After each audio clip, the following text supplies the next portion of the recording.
Ibu, saudara-saudaraku sekalian yang kekasih,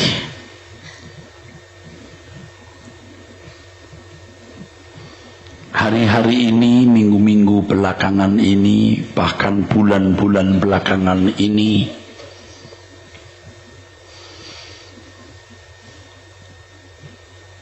ada orang-orang Kristen dari komunitas artis, politisi, dan mereka yang memiliki prestasi di tengah-tengah masyarakat berpindah agama.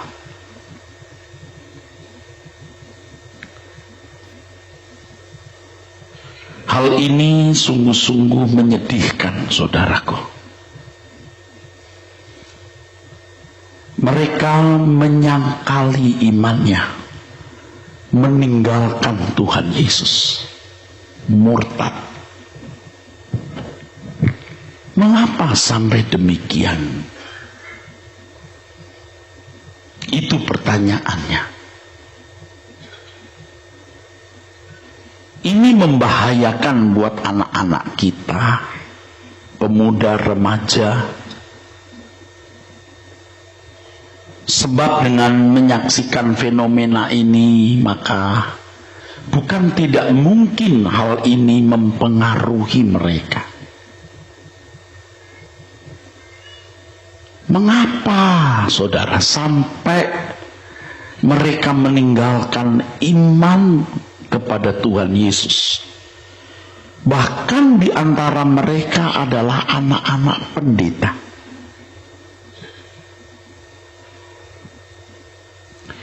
Ada yang salah ini, saudaraku. Ada yang keliru. Kekristenan telah kehilangan pesonanya. Kalau kekristenan mempersona dan orang yang meyakini Yesus Kristus mengerti dan mengalami pesona itu, ia tidak akan mungkin berpindah agama. Dan jujur saja, saudara, sebenarnya kekristenan yang dipahami, dimengerti, dan dianut oleh sebagian besar orang Kristen hari ini bukanlah kekristenan orisinil, bukanlah kekristenan yang murni, yang sejati, yang diajarkan oleh Tuhan Yesus. Kekristenan telah mengalami kemerosotan, mengalami devaluasi, sehingga kehilangan value atau nilainya. Tentu bukan karena kekristenan itu sendiri yang kehilangan value, tapi kekristenan yang palsu yang dipahami dan dianut oleh sebagian besar orang Kristen. Injil yang sejati, Injil yang murni itu mempersona, saudara. Sebab kalau tidak mungkin orang-orang berani mempertaruhkan nyawa, keluarga, harta mereka. Orang-orang Kristen abad mula-mula yang mendengar Injil yang murni yang Tuhan Yesus ajarkan dan yang mengenakan Injil itu, tidak memiliki gedung gereja, tidak memiliki liturgi seremonial, tidak memiliki organisasi. Ditampar pipi kanan, dia beri pipi kiri. Dikejar dari satu kota, pindah ke kota lain, tidak membalas sama sekali. tidak menghimpun kekuatan untuk menyerang balik. Karena dalam kamus hidup orang Kristen tidak ada pedang untuk memberitakan Injil, untuk memperlebar sayap kekristenan. Mereka bisa kehilangan harta, keluarga, dan nyawa, tapi mereka tetap mengikut Tuhan Yesus. Yang oleh karena itu mereka disebut sebagai Kristen, artinya seperti Kristus. Hari ini saudaraku, banyak orang Kristen yang memeluk agama Kristen tanpa ketertarikan yang benar terhadap apa yang diyakini. Jadi tidak heran kalau orang bisa pindah agama dan mengkhianati Injil kerajaan Allah yang sebenarnya begitu mulia, begitu agung, saudara. Kolose pasal 2 kita baca. Kolose pasal 2, saudara. Dari ayat yang ke-20, saudara. Kolose pasal 2 dari ayat 20 kita menemukan pernyataan yang hebat, ya, dari firman Tuhan, saudaraku sekalian. Demikian firman Tuhan. Apabila kamu telah mati bersama-sama dengan Kristus dan bebas dari roh-roh dunia, mengapakah kamu menaklukkan dirimu pada rupa-rupa peraturan, seolah-olah kamu masih hidup di dunia? Ini Kristen yang murni, mati bersama dengan Kristus, bebas dari roh dunia, tidak lagi diikat dengan peraturan syariat dan hidup keberagamaan. Bahkan mesti seolah-olah sudah mati, bukan masih hidup. Terus, jangan jamah ini, jangan kecap itu, jangan sentuh ini. Kekristenan tidak mengenal peraturan-peraturan, saudara. Tidak mengenal hukum-hukum, tidak memiliki syariat, tidak terbelenggu oleh seremonial atau upacara agama atau liturgi. Terus, semuanya itu hanya mengenai barang yang binasa oleh pemakaian dan hanya menurut perintah-perintah dan ajaran-ajaran manusia. Itu ajaran manusia. Saya kira tidak sedikit orang Kristen hari ini yang berpikir bahwa liturgi itu perintah Tuhan. Tidak ada perintah untuk menyelenggarakan liturgi atau seremonial seperti yang sedang kita lakukan sekarang. Terus, peraturan-peraturan ini walaupun nampaknya penuh hikmat, dengan ibadah buatan sendiri seperti merendahkan diri, menyiksa diri, tidak ada gunanya selain untuk memuaskan hidup duniawi. Ketika Paulus menasihati jemaat Kolose pada tahun awal kekristenan muncul, karena ada kebiasaan agama kafir masuk dalam persekutuan orang percaya, seperti agama Yahudi misalnya yang legalistik. Mereka punya peraturan-peraturan, mereka harus melakukan peraturan-peraturan itu sesuai dengan bunyinya. Yang namanya memuji Tuhan itu nyanyi. Yang namanya tidak membunuh itu tidak menghabisi nyawa orang. Yang namanya berzina itu melakukan hubungan seks di luar nikah, itu legalistik. Dan orang-orang Yahudi juga sangat ahli mengkotak-atik hukum dengan bangga atau sombongnya untuk menunjukkan kesalehan dan keagungan agama mereka. Pola keberagamaan Yudaism plus dengan berbagai ritual agama kafir masuk dalam kekristenan. Maka Paulus berkata, kamu seperti seakan-akan masih hidup di dunia, terikat dengan berbagai peraturan-peraturan. Kekristenan itu punya pesona satu, saudara, yaitu menjadi anak-anak Allah yang berkepribadian seperti Bapaknya. Titik. Tidak ada pesona lain. Kristen seperti Kristus artinya berperilaku seperti Tuhan Yesus. Melakukan kehendak Allah, bukan melakukan hukum-hukum, karena kekristenan tidak memiliki hukum-hukum atau syariat seperti agama Yahudi. Kalau wanita berpakaian harus demikian,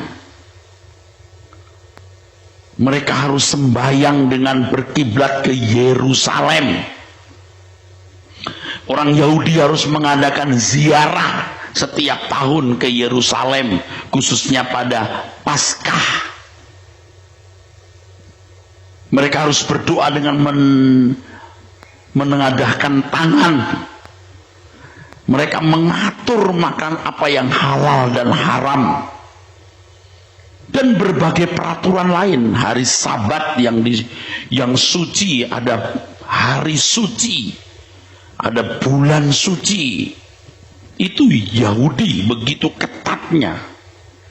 Pola-pola keberagamaan seperti itu tidak ada dalam kekristenan. Ini bukan berarti lalu orang Kristen boleh bertindak sesuka-sukanya sendiri seperti orang tidak punya hukum dan kesantunan. Kita lihat dunia barat, orang boleh pakai pakaian, boleh telanjang di tengah jalan. Gereja dibuat semegah-megahnya, mimbarnya dibuat sesakral-sakralnya. Para pemimpin-pemimpinnya kalau memimpin upacara pakai pakaian-pakaian khusus. Gereja kosong, jadi seks shop, toko seks, jadi rumah ibadah agama lain, jadi kafe. Tuh, karena pesonanya hilang. Tidak ada syariat, tidak ada hukum, bukan berarti lalu sembarangan. Sebab orang percaya itu pesonanya menjadi anak Allah dan berkelakuan atau menjadi anak Allah sebab berkelakuan seperti Bapaknya. Not just to do the law, bukan sekedar melakukan hukum, but to be like, tapi menjadi seperti God, to be like Him, to be like Christ. Orang Kristen yang tidak mengerti kebenaran ini hidup suka-suka. Apalagi kalau sudah bicara soal kasih karunia, anugerah, seakan-akan orang bisa bebas masuk surga karena Yesus telah mati di kayu salib dan otomatis dia selamat.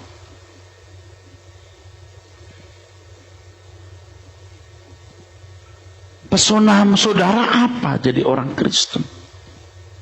Coba lihat tetangga kita, 30 hari puasa, sembahyang dengan tekun jam 4 pagi. Setelah 30 hari puasa, mereka berkemenangan, menyatakan diri menang. Saudara doa kagak, puasa kagak, ngaku menang. Gila enggak? Ngawur enggak itu namanya?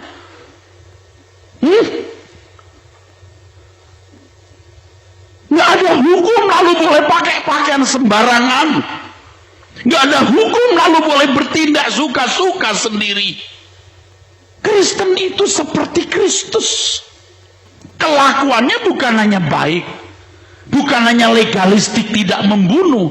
Kamu membenci saudaramu, kamu membunuh. Betul nggak? Batiniah yang harus digarap. Makanya saudaraku, kenapa saya ajak saudara untuk tiap hari minimal 30 menit duduk diam di kaki Tuhan. Karena standarnya orang Kristen itu melakukan kehendak Tuhan. Untuk mengerti kehendak Tuhan, orang harus ada perjumpaan dengan Tuhan. Kalau ilmu agama, you belajar 4 tahun, cerdas, pinter, percaya deh saudara. Nggak usah 4 tahun, setahun, tiap hari belajar ilmu agama. dilarang begini, ini yang haram, ini yang halal, cara berdoa, cara sembahyang begini, easy to do. Tapi kalau mendalami pikiran perasaan Tuhan, itu sepanjang umur hidup kita. Itu pesonanya Kristen. Jangan karena tidak ada hukum, tidak syariat, nggak ada liturgi, lalu orang suka-suka. Nah ini nggak punya apa-apa, bonek, bondo nekat. Yang penting percaya nanti masuk surga. Percaya itu apa? Kalau cuma berkata Yesus suruh selamat, itu baru identitasnya.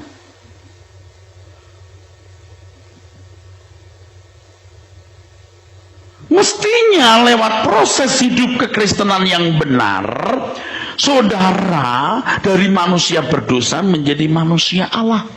Dari hidup menyenangkan diri sendiri, hidup hanya untuk menyenangkan Tuhan. Kalau yang muda-muda masih mau menyenangkan diri sendiri, ya saya tidak bisa ngomong apa-apa. Tapi kalau sudah umur di atas 50 tahun, harus sudah mematikan semua keinginan. Makananku melakukan kehendak Bapa dan menyelesaikan pekerjaannya. Melakukan kehendak Tuhan itu jadi kenikmatan. Maka nyari Tuhan. Kalau nggak ketemu, saudara mau melakukan apa? Tiap hari 30 menit duduk diam. Supaya Tuhan jangan sekedar menjadi fantasi. Fantasi. Cuma jadi fantasi.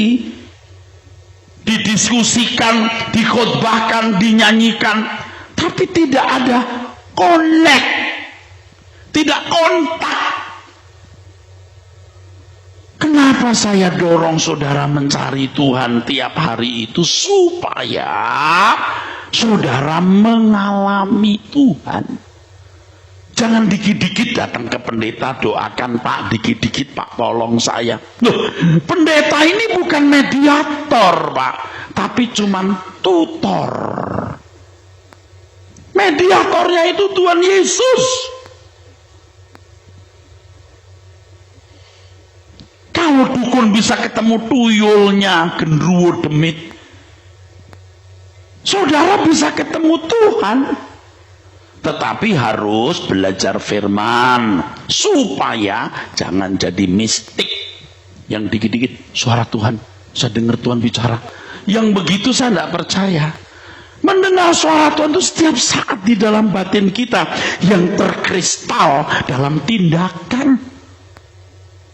Yang sering-sering Tuhan bicara, udah dah, jangan percaya yang begitu. Itu justru yang palsu. Yang benar itu tenang, tapi kelakuannya menunjukkan keagungan pribadi anak Allah. Tepuk tangan.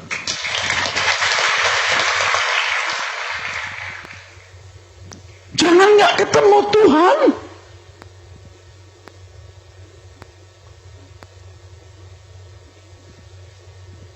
Kristen itu agungnya di situ. Nah, karena keagungan ini tidak ditemukan, nafas jiwanya, intinya tidak didapat, maka diganti dengan gedung bagus, mimbar sakral, liturgi yang dibuat khusyuk, seremonial. Jadi palsu, saudaraku. Kristen abad mula-mula nggak pakai gedung gereja, nggak pakai kebaktian, nggak pakai organisasi, tapi manusianya to be like Christ, seperti Kristus. Itu yang benar. Kita kembali ke Kristen yang benar. Supaya hidup kita ini sungguh-sungguh berkenan kepada Tuhan dan menyenangkan hatinya. Kalau Anda tidak serius, mohon maaf ya, you nggak usah duduk di sini. You stres, saya juga stres, lihat saudara. Kalau Anda nggak ketemu Tuhan, Anda nggak bisa ngikutin khotbah ini. Anda pikir, wah itu khotbah terlalu sulit, keras. Banyak kekristenan yang hari ini dianggap standar, sebenarnya bukan kekristenan yang murni. Sedangkan yang saudara anggap ekstrim itu sebenarnya yang standar. Yang standar itu ketika orang Kristen mematikan semua keinginan untuk hanya bisa menyenangkan Tuhan. Kolose 3 loh, ayat 5 yang mengatakan, matikan dalam dirimu segala sesuatu yang duniawi. Apa itu segala sesuatu yang duniawi? Rumah, pengen punya mobil, salah. Makan enak, duniawi. Bukan. Duniawi itu artinya segala sesuatu yang kita lakukan yang tidak sesuai dengan kehendak Tuhan. Itu duniawi. Makanya orang harus mengerti kehendak Tuhan untuk dilakukan. Sebab kalau saudara mengingini apa yang Tuhan tidak ingin, saudara ingini duniawi.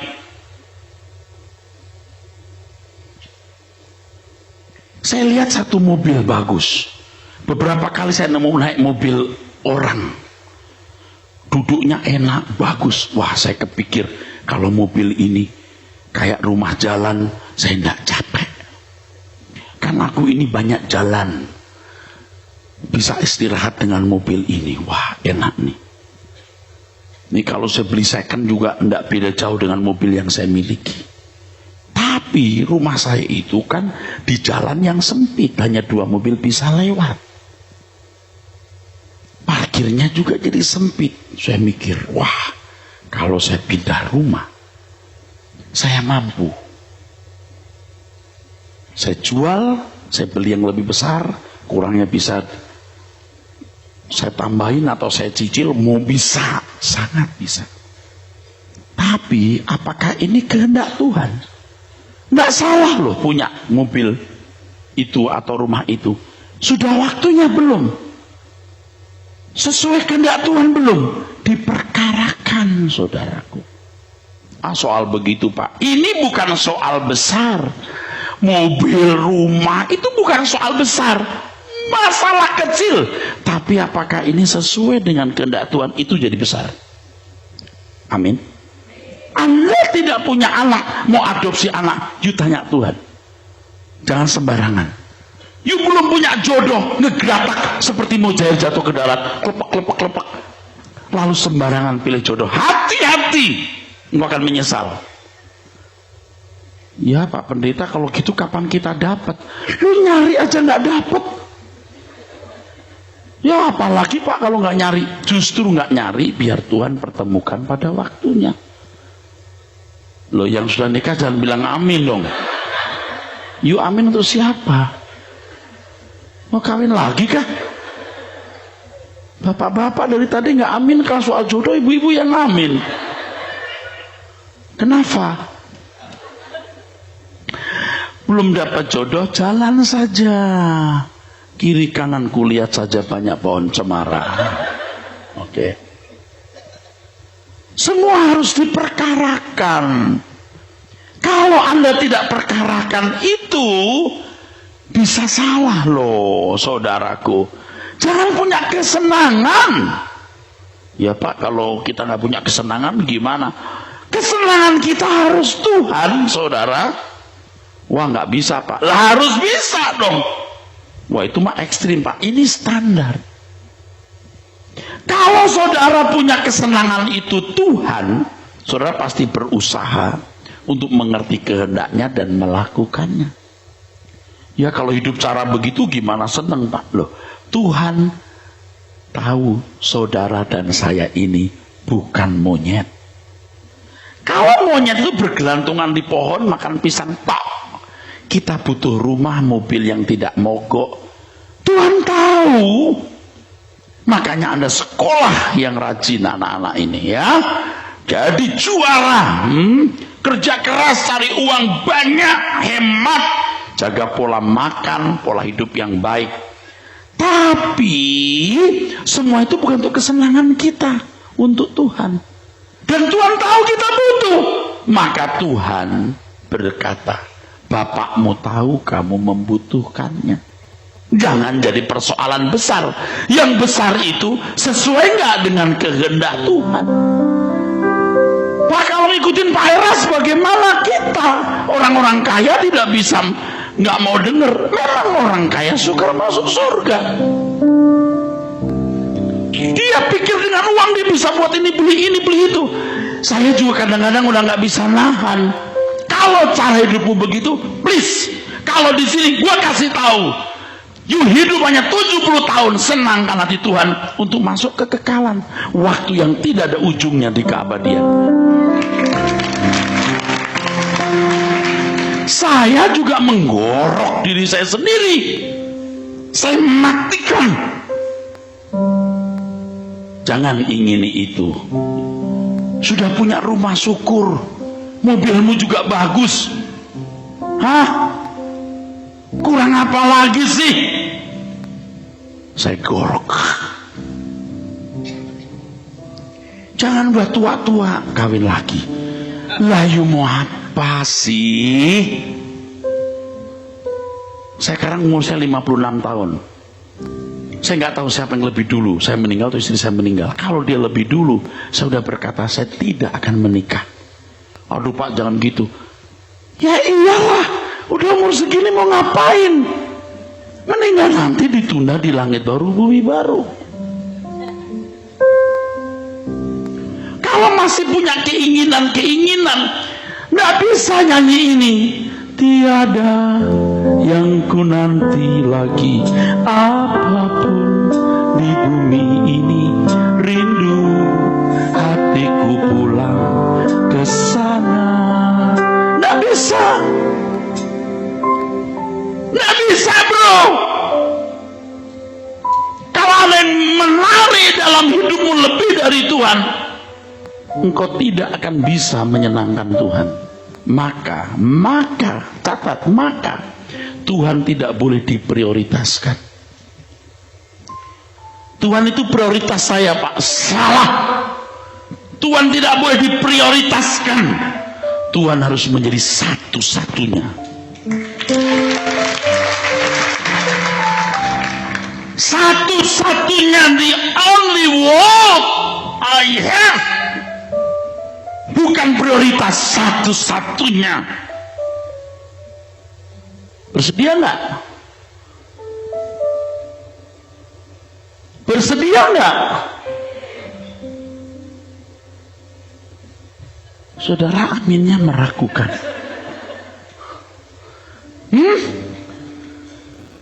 Pak, kalau ngikutin Pak Elas gitu, kita gimana hidup? Hidup. Tuhan akan bela hidupmu. Engkau menjadi kekasihnya, percaya. Sulit kamu gagal dan miskin karena engkau akan membawa kebesaran Tuhan dalam hidupmu. Kok takut loh saudara? Kok rasa kurang seneng loh saudara? Jangan ngitung-ngitung di sini. Kalau aku punya ini, kalau aku beli ini, kalau aku buat ini aku bahagia. Di luar kontrol Tuhan, engkau tidak akan pernah menjadi orang yang berkenan kepada Tuhan. Wah, berat Pak. Kalau saudara di ujung maut, ketika engkau mau menarik nafas terakhir, engkau tahu apa yang saya katakan ini benar. Tapi nggak usah nunggu nanti, Anda akan menyesal. Sekarang ini mulai. Saya kalau sudah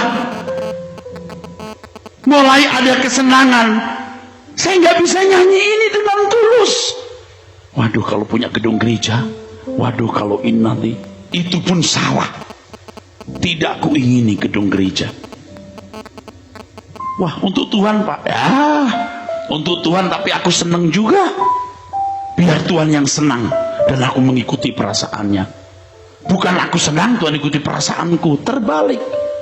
Licik kita seringkali begitu. Tuhan, kalau aku punya mobil, aku mau jemput-jemput orang ke gereja.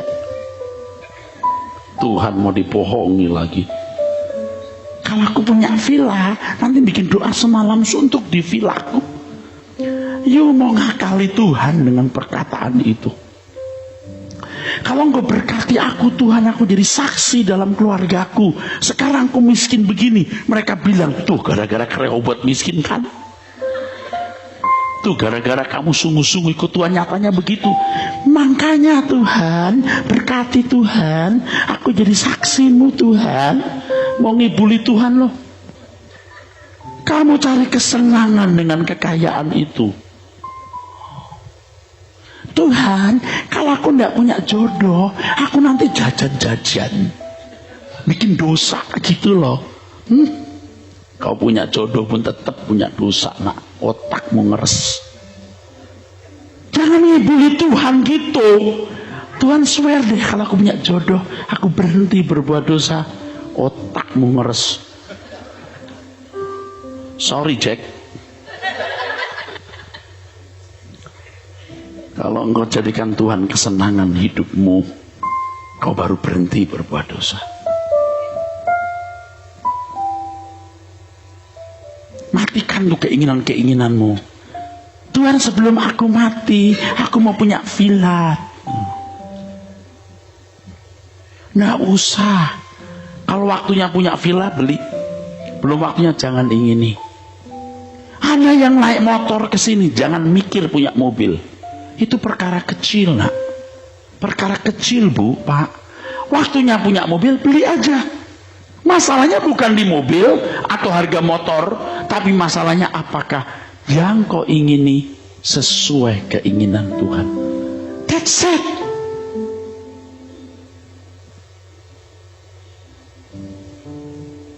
Tuhan, ini kalau aku naik mobil yang bagus, getarannya ini loh Tuhan.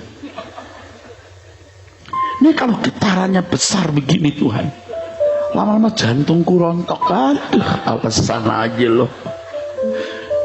Pinter lo ngomong. Tiada yang ku nanti lagi, apapun di bumi ini. Rindu hatiku pulang ke sana.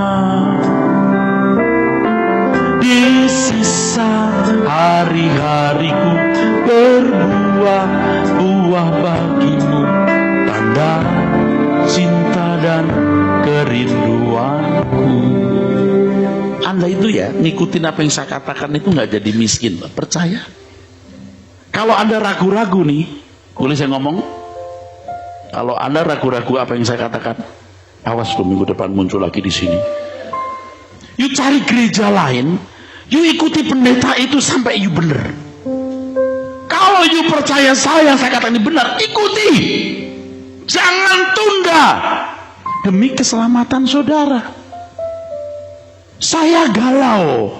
Mikirin diri sendiri aja galau. Mikirin orang lain lagi sekarang saya. Jadi rohani itu gak gampang loh saudara. Banyak keinginan-keinginan kita yang muncul di luar kehendak Tuhan. Nih begini saudara, begini nih saudara ya. Coba dengar baik-baik nih. Kita kan sekarang udah tua nih, jaga pola makan, pola hidup yang baik. Saya hampir tiap hari olahraga, maka badan saya keras kayak karet. Di luar kota justru olahraga saya kenceng. Beberapa hari ini saya di luar kota bisa 620 kalori. Wah, 500 kalori. Begitu. Di rumah 354, 400 kalori paling. Iya. Ya kadang-kadang sering lebih juga olahraga. Tapi yang membahayakan itu makanan. Udah capek-capek buang kita punya kalori supaya nggak numpuk saudara. Wah, makan. Tapi kalau sudah muncul itu makan enak, bergumul. Waduh, enak ini. Aduh, haus. Gimana? Oke, kali ini makan. Habis makan nyesel. Aduh, tadi kenapa aku makan ya? Besoknya bangun, aduh kenapa semalam aku makan itu ya? Udah lewat. Besoknya lagi itu makan enak lagi. Di kota lain, ini jarang ke kota ini hanya di kota ini makan ini. Nggak tiap bulan. Aduh, iya ya, nggak tiap bulan. Aduh, ya udah kali ini deh. Ini nggak tiap bulan kesini soalnya. Udah. Kita embat lagi, jebret. Waktu makan gak enak tuh, wah nambah gitu ya. Kadang-kadang kalau lauknya enak, nasi tambah. Kalau kita mesti ngurangi nasi, tapi tambah terus, dikit lagi. Supaya kita sejahtera, nggak langsung banyak, jadi dikit-dikit gitu. Kita membuat hati kita sejahtera sendiri gitu. Udah Eras, nggak banyak kok, dikit. Nggak banyak kok Eras, sedikit. Saya menenangkan diri saya sendiri. Karena dalam hati saya, jangan banyak-banyak. Udah dikit ini kok gitu. Tapi banyak sudah lama-lama. Udah kita begak gini. Begak. Buahnya apa? Buahnya udah nggak sanggup. Kita nyesel saudaraku sekalian. Terus ban pinggang kita lubangnya mundur 2. Aduh. Supaya besok keluar kita minum teh jati, udah biar keluar besok. Udah keluar besoknya. Malamnya pesta saudaraku sekalian. Ini kalau nggak makan nggak enak dilihat orang. Udah orang ngundang baik-baik. Terus Eras ingat kemarin kamu makan banyak, tapi ini kan pesta, orang nggak enak sama dia ini. Kita jatuh lagi, makan lagi, nyesel lagi. Saya mikir begini, dunia kayak begitu saudara. Akibat perbuatan ini kan panjang nanti. Stroke, ginjal rusak, macam-macam. Bisa jutaan, puluhan sampai ratusan juta. Cuman gara-gara 20 cm.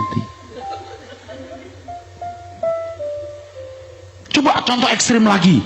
Di kafe, tawa-tawa, terus ada cewek sedih lagi nganggur. Bibirnya merah itu. Cantik gitu. Dia ngelirik-ngelirik, terus saya juga gini. Oh.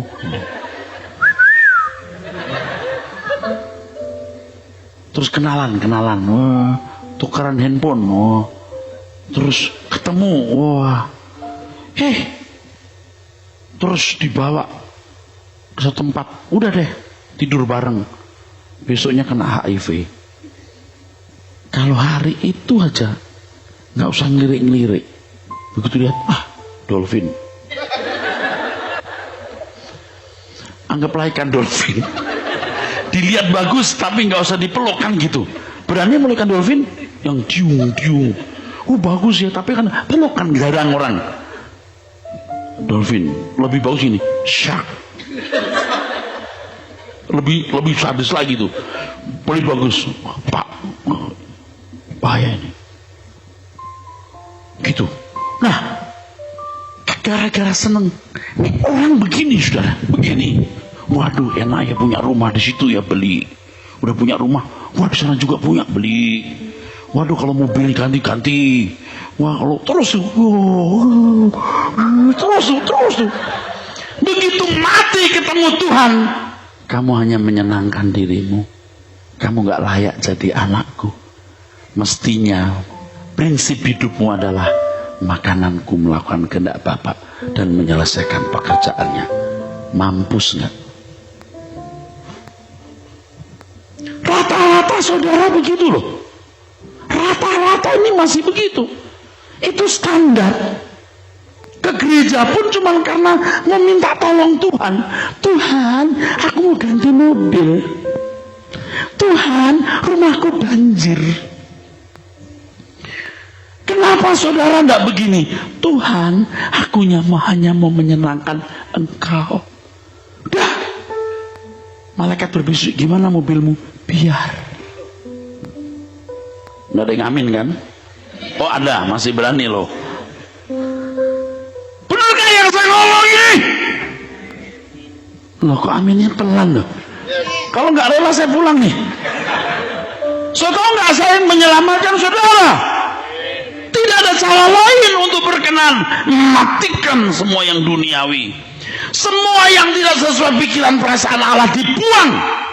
Makanya orang mesti mengenal kebenaran, punya kecerdasan roh supaya nggak mistik, lalu ketemu Tuhan, connect. Harus saudaraku sekalian.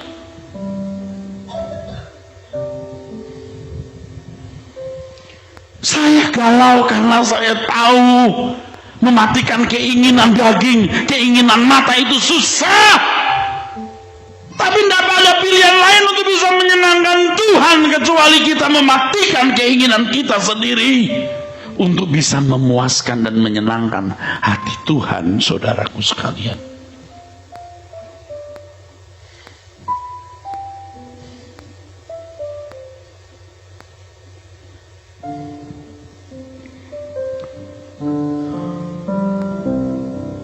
Harimu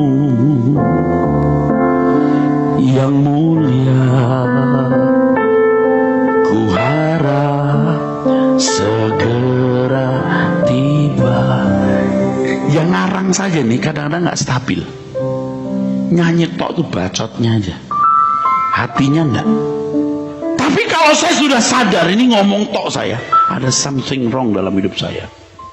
Tuhan, Engkau mengingat aku waktu alam semesta menderu. Bagaimana Tuhan mau ingat saudara? Saudara sepanjang hidup tidak mengingat perasaan Tuhan. Yang boleh ngomong itu orang yang mengingat perasaan Tuhan.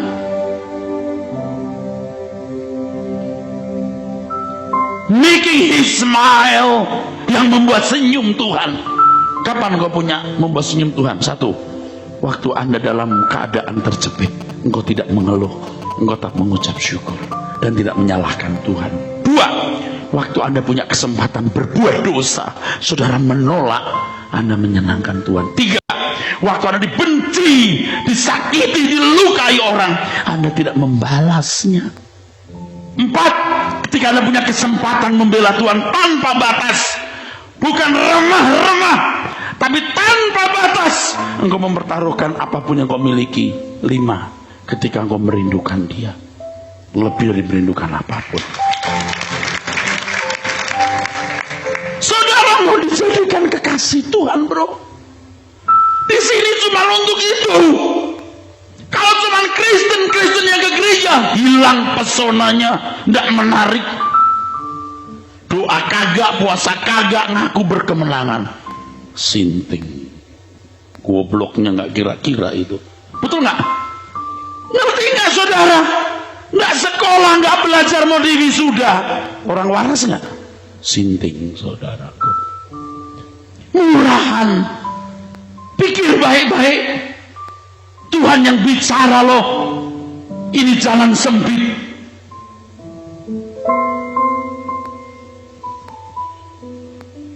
Tidak ada hasrat yang lain kecuali saudara mau diubahkan Tuhan. Amin.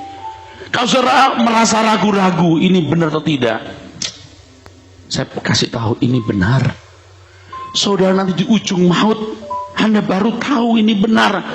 Ketika kau menghabiskan waktumu, tenagamu, uangmu, kelebihanmu hanya untuk kesenanganmu sendiri, engkau baru menyesal waktu itu. Saya ulangi ya, kalau Anda menyenangkan Tuhan, Tuhan tahu kita bukan monyet. Tuhan juga senang kalau kita senang. Kita boleh jalan-jalan, punya rumah, punya mobil, Tuhan pun tahu, karena hidup kita membawa kebesaran Tuhan. Tapi jangan punya kesenangan, jangan memprioritaskan Tuhan, jadikan Dia satu-satunya kesukaan kita. Kalau saudara mengingat Tuhan, saudara baru boleh berkata, Tuhan, Engkau mengingat aku waktu alam semesta menderu. Engkau datang sebagai Raja menjemput orang saleh semua. Harimu Tuhan, ya Tuhan yang mulia, ku harap segera tiba. Coba Anda baca dengan nurani yang benar. Nuranimu mesti jujur. Saya mengatakan ini punya kepentingan apa? Gereja besar pun tidak boleh kuingin dan kupikirkan. Wah, gerejanya sendiri nanti nggak usah bayar service charge, nggak perlu diusir-usir. Enggak, aku nggak mikir ke situ karena Tuhan belum suruh saya mikir ke situ. Kita lewati aja hari ke hari. Nggak ada kesenangan. Di balik itu kalau punya gedung sendiri, oh bangga senang. Tidak boleh. Itu untuk urusan saya, urusan saudara beda lagi.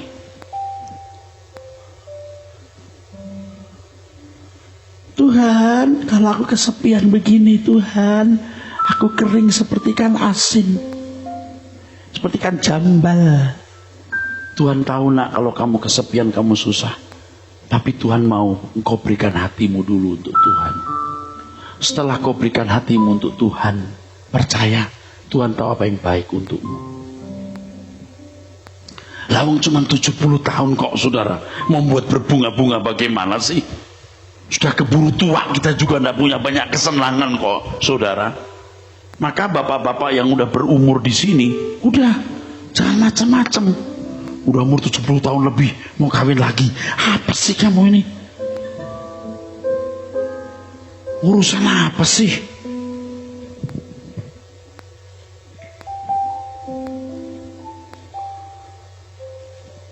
Pak, kalau kita sungguh-sungguh Pak mencari Tuhan, ketemu Tuhan, mengerti apa yang Dia kehendaki, kita lakukan.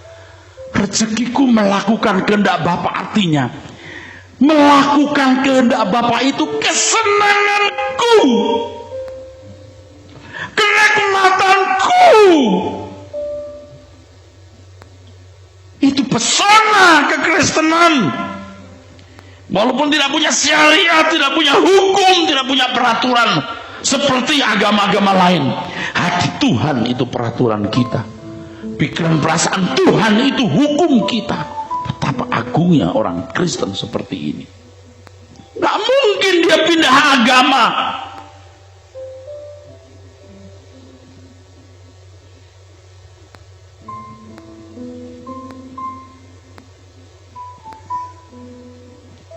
Saudara mau berubah? Saudara mau berubah? Kristen yang orisinal itu begini Pak, bukan yang boten-boten.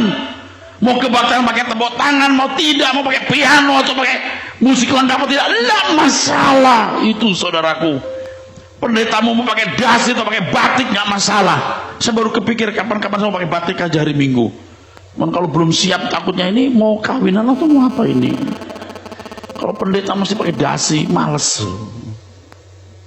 Apa harus pakai batik dasi terus pakai selendang begini? Nggak perlu kah? Apa Tuhan itu senang yang begitu-begitu? Enggak ada urusan yang begitu-begitu. Sorry ya kalau yang tersinggung ya. Tapi Pak, tapi apa? Arahkan pikiran jemaatnya untuk mengerti kehendak Tuhan dan melakukannya. Paulus berkata di Galatia 2 ayat 1, sebab aku telah mati oleh hukum Taurat untuk hukum Taurat, supaya aku hidup untuk Allah. Aku telah disalibkan dengan Kristus. Kristen itu luar biasa Pak. Sebab aku telah mati oleh hukum Taurat untuk hukum Taurat, supaya aku hidup untuk Allah. Aku telah disalibkan dengan Kristus.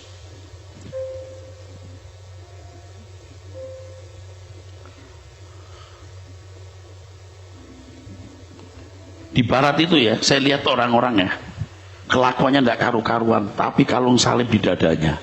Wah, betul-betul najis ini orang-orang ini. Kalung salib di dadanya, nembak orang, kepala orang pecah terus, oh Jesus Christ. Buset. Aduh. Salib bukan digantung, salib dipikul. Hukuman salib itu Pak, itu hukuman sampai orang yang mengalami hukuman itu mati. Kalau nggak mati diremukkan kakinya sampai mati. Bukan seperti orang Filipina yang bikin seremonial pikul salib begitu kan, ada kan? Di belakang ada ambulan. Betul nggak? Ada ambulan. Setelah dia termehek-mehek dipaku setengah mati, coba turun, tabut, iung, dibawa ke rumah sakit, diopnam beberapa minggu. Udah pikul salib. Yang pikul salib begitu 1 di antara 1 juta atau enggak? Belum tentu juga. orang Kristen harus pikul salib. Aku telah disalibkan bersama Kristus. Dunia disalibkan bagiku, aku disalibkan bagi dunia. Ibu-ibu begitu lihat tas mewah, aku telah disalibkan bagi tas mewah. Emangnya nggak boleh? Beli boleh, tapi jangan jadi kebahagiaan. Jangan sengaja nampang pasang di sini, mereknya ditunjukin jelas, terus sengaja ditunjukin pelan-pelan biar slow motion, biar dibaca. Apa sih yang begitu-begitu? Aduh, itu orang berhenti depan hotel, mobilnya mewah, sengaja pelan-pelan supaya orang tahu ini mobilku. Sengaja itu turun dari mobil pelan-pelan gini, biar dilihat itu mobilnya. Terus dia berdiri lama di mobil.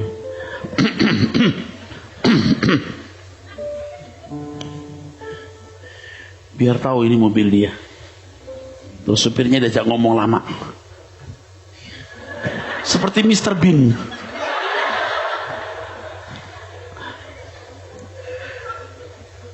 Udah begitu, jam tangan yang 2 cm tebelnya itu sengaja dikeluarin, kelihatan dari jauh, tebel gini. Ada berlian di sampingnya, 9-10 miliar harganya.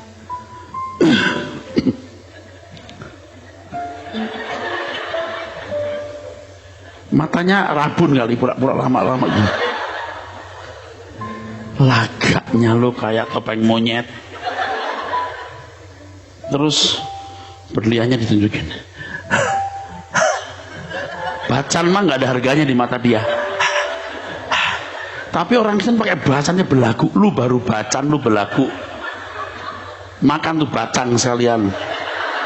Ini.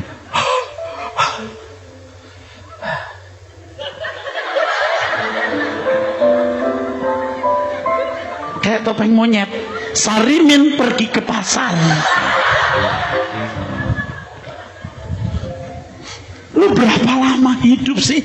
Lagak lu. Demi itu kamu korupsi.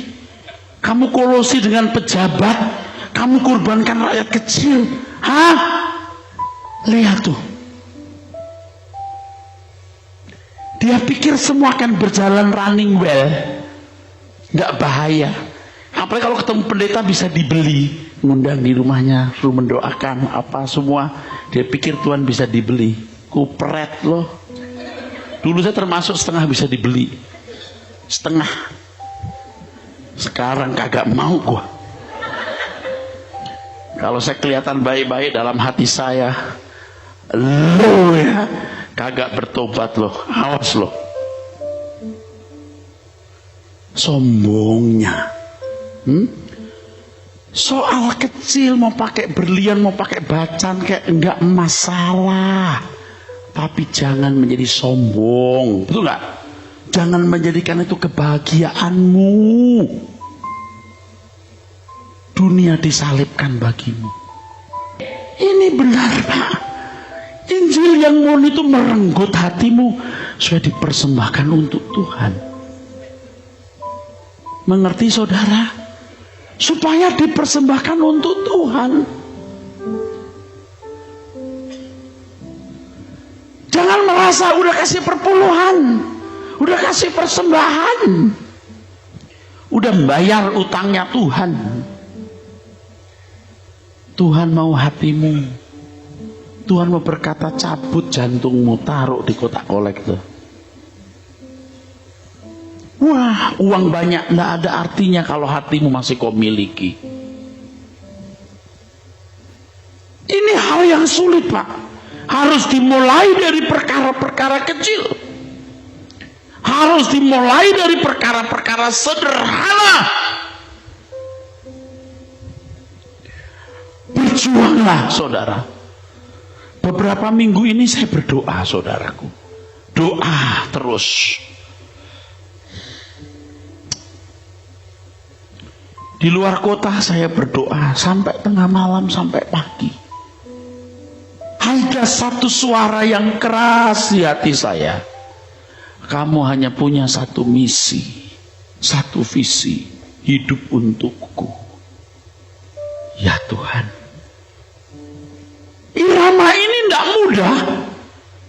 Tetapi kita bisa melakukan kalau kita sungguh-sungguh. Kalau saya mulai tidak sungguh-sungguh ingin ketemu Tuhan ya, harimu yang mulia,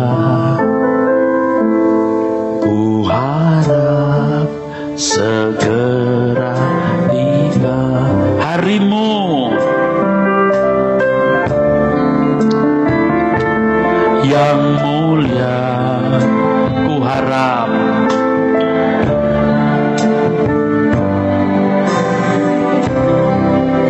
Benar saudara mengharapkan hari Tuhan segera tiba? Nggak yakin saya. Nggak yakin. Sedikit sekali. Saya pikir kalau saya tidak menyala dengan sungguh-sungguh, tidak merindukan sungguh-sungguh bertemu dengan Tuhan, bagaimana saya bisa menulari orang? Jadi saya setengah maksa.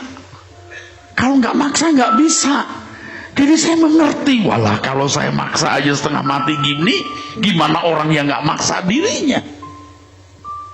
Dunia itu indah di mata kita.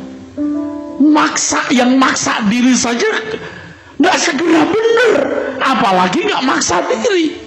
Tapi kalau orang maksa diri itu bisa tambah hari terus, kita tambah berubah, kita bisa mengerti, baru bisa mengerti. Waktu kita mengatakan tiada yang ku nanti lagi, apapun di bumi ini, rindu hatiku pulang ke sana. Feel di sisa hari-hariku berbuah buah bagimu, tanda cinta dan kerinduanku. Saudara percaya apa yang saya katakan ini benar? Saudara lihat saya galau kayak orang stres. Iya. Ya, karena kita ngurusi diri itu susah loh Pak. Merindukan surga, tidak punya keinginan itu udah susah Pak. Lalu lihat orang lain, waduh, lebih susah nih orang ini karena sudah terlanjur mencintai dunia. Tapi tugas saya kan membawa saudara. Seberapa senangnya hidup ini. Yang tadi saya beri contoh, aduh nyesel kenapa makan, aduh nyesel, betul nggak? Itu sama dengan hari ini kita ingin apa, sudah ingin itu, ingin yang lain, terus tuh sampai tidak mampu mengingini Tuhan, nggak sanggup mengingini Tuhan. Irama hidupnya sudah salah, tidak sanggup mengingini Tuhan. Makanya ilmu agama mau belajar 3 tahun jadi pinter, dilarang begini, ini halal, ini haram. Oh cara sembahyang itu begini, gampang. Kristen tidak punya itu. Yang dipelajari hati Tuhan, yang dipelajari perasaan Tuhan. Kalau yang ngomong ini tidak pernah sekolah teologi, ayo jangan percaya. Saya sudah belajar teologi apa? Saya berprestasi di sekolah tinggi teologi ya, sampai gelar S3. Itu tidak cukup membuat saya menyenangkan Tuhan. Harus nol, from zero, dari nol belajar, tidak mengingini apapun. Kalau anak-anak muda mungkin susah, saya mengerti. Tapi orang tua kalau masih susah, keterlaluan. Sebab kamu mau mati kok masih begitu. Benar. Kesempatan merubah diri ini sangat terbatas. Kalau kesempatan ini berlalu, saudara, kita tidak punya kesempatan lagi. Jangan saudara berkata, Pak Pendeta, kita kayak kurang bahan khotbah. Enggak. Kalau soal bahan khotbah, jangan lawan saya, saudaraku. Ini bidang saya. Tetapi saudara harus berubah dulu, baru kita akan bertumbuh terus. Siang ini, kalau saudara merasa sebagai orang yang belum sungguh-sungguh mengambil keputusan mencari Tuhan, untuk mengerti kehendak Tuhan dan melakukan kehendak Tuhan itu, hari ini kita bertobat. Selagi Tuhan masih memberi kesempatan kita untuk berubah. Saya juga mau bertobat. Setiap hari kita mau berubah. Amin. Terpuji Tuhan.